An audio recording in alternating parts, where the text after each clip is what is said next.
मेरे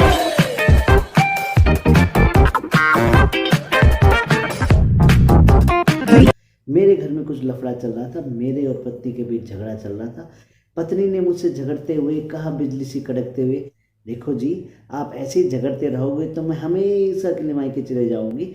कब से सुनता आ रहा हूँ भाग्यवान, पर वो शुभ दिन मेरे जीवन में कब लाओगी। नमस्कार दोस्तों, मैं मनोज कुमार सेन एक बार फिर एक नई कविता के साथ आप लोगों के समक्ष उपस्थित हुआ हूँ। और आज मैं आपको एक हास्य कविता सुनाने जा रहा हूँ। हास्य कविता क्या कहिए जी, आप बीती कह लीजिए। तो आनंद लीजिए मेरे साथ जो मेरी हास्य कविता पति पत्नी का।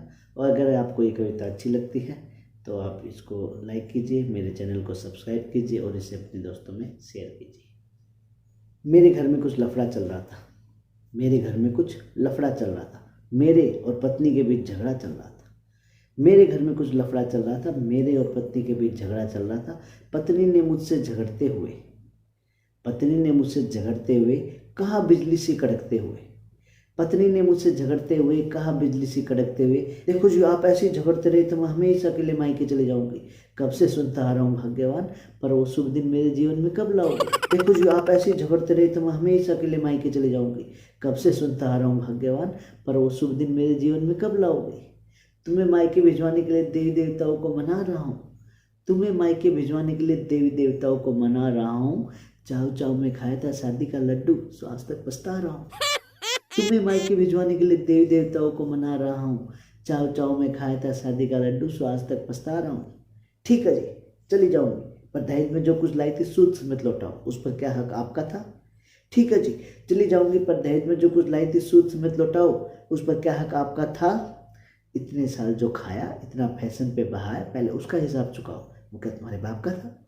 ठीक है, चली जाऊंगी, पर दहेज में जो कुछ लाई थी सूद समेत लौटाओ, उस पर क्या हक आपका था।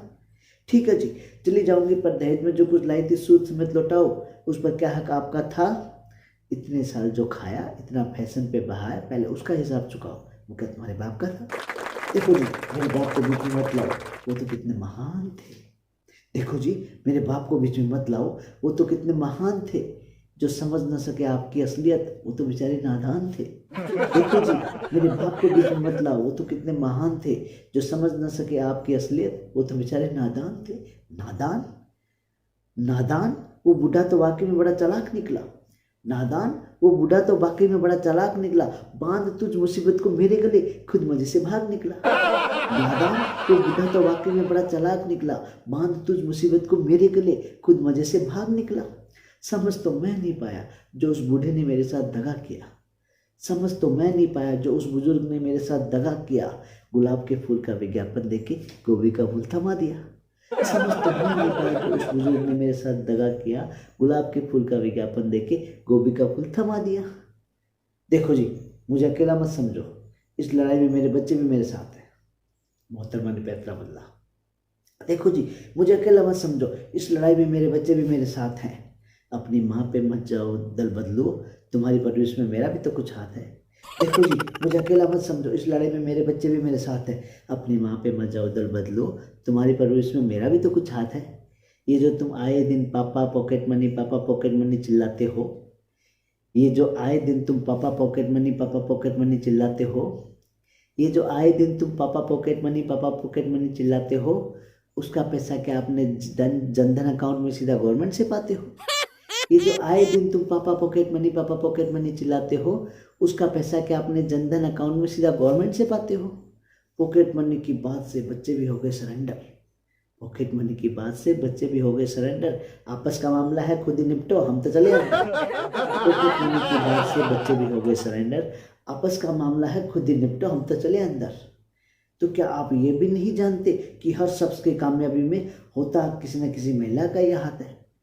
मोहतरमा, आप ये भी नहीं जानते कि हर शख्स की कामयाबी में होता किसी न किसी महिला का ही हाथ है। तो क्या आप ये भी नहीं जानते कि हर शख्स की कामयाबी में होता किसी न किसी महिला का ही हाथ है। मैम साहब, गलतफहमी में मत रहियो, ये तो गुजरे जमाने की बात है। मैम साहब, गलतफहमी में मत रहियो, ये तो गुजरे जमाने की बात है। वरना अनपढ़ राबड़ी को ताज दिलाने में पतिदेव लालू की करामात थी। क्योंकि आप नहीं जानते कि हर शख्स की कामयाबी में होता किसी न किसी महिला का ही हाथ है। मेम साहब गलतफहमी मत रही हो, तो गुजर जमाने की बात है।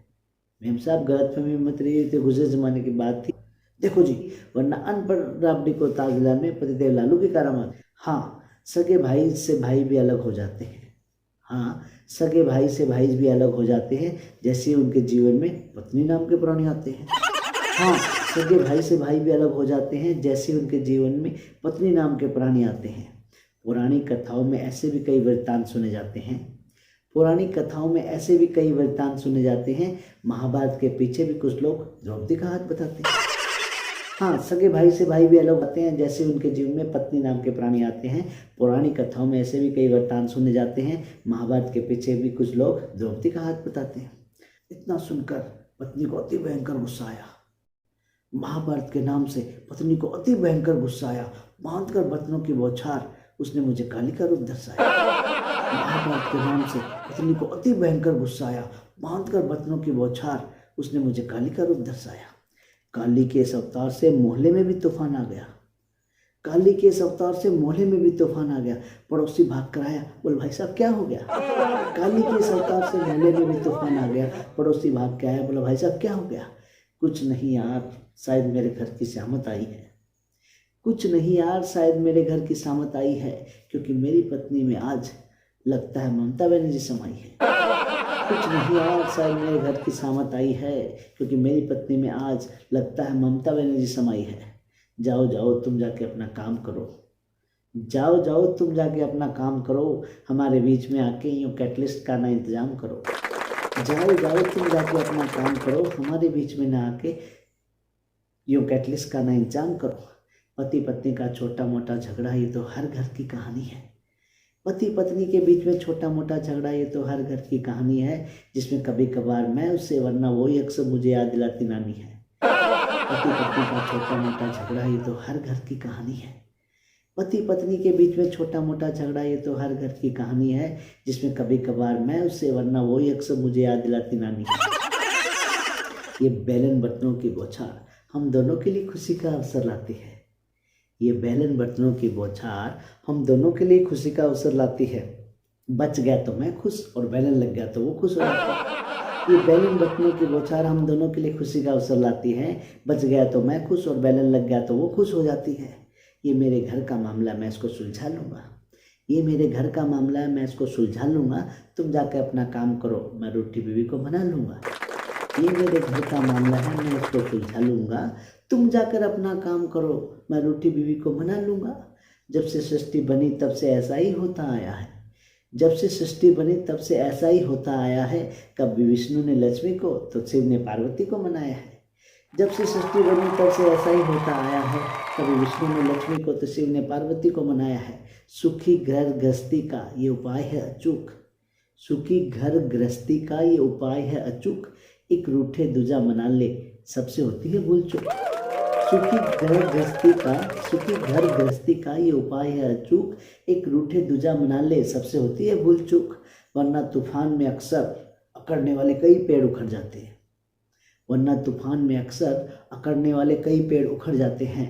एक बोले दूजा सुन ले चुपचाप की नीति से बड़े बड़े तूफान टल जाते हैं। वरना तूफान में अक्सर अकड़ने वाले कई वृक्ष उखड़ जाते हैं। वरना तूफान में अक्सर अकड़ने वाले कई पेड़ उखड़ जाते हैं। एक बोले दूजा सुन ले चुपचाप की नीति से बड़े बड़े तूफान टल जाते हैं। ईगो को बीच में न आने दो, वरना घर गृहस्थी बिखर जाएगी। ईगो को बीच में न आने दे, वरना घर गृहस्थी बिखर जाएगी। ईगो को बीच में न आने दे, वरना घर गृहस्थी बिखर जाएगी। एक दूसरे को देखकर सम्मान, जीवन में खुशहाली आएगी। एक दूसरे को देखकर सम्मान, जीवन में खुशहाली आएगी। एक दूसरे को देखकर सम्मान, जीवन में खुशहाली आएगी। बहुत बहुत धन्यवाद, आभार। आपको ये कविता अगर अच्छी लगी तो इसको लाइक कीजिए, मेरे चैनल को सब्सक्राइब कीजिए और इसे अपने दोस्तों के साथ शेयर अवश्य कीजिए। फिर किसी दिन एक नई कविता के साथ, नई रचना के साथ मैं आपके समस्त उपस्थित रहूँगा। तब तक जय हिंद, जय भारत।